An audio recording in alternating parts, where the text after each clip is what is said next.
என்றால் அவர்கள் குற்றம் செய்து கொண்டிருந்தார்கள்.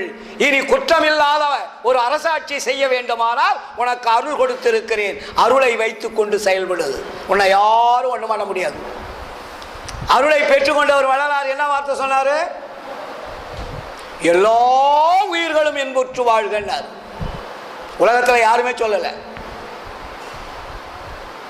ஏனென்றால் அதற்கு பெயர்தான் ஆன்மநேய ஒருமைப்பாட்டு உரிமை.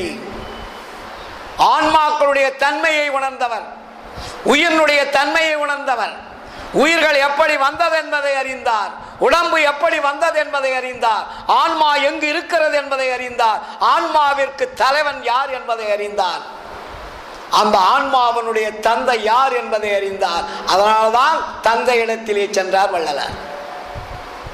தாயாகி தந்தையுமாய் தாங்குகின்ற தெய்வம், தனக்கு நிகரில்லாத தனித்தலைமை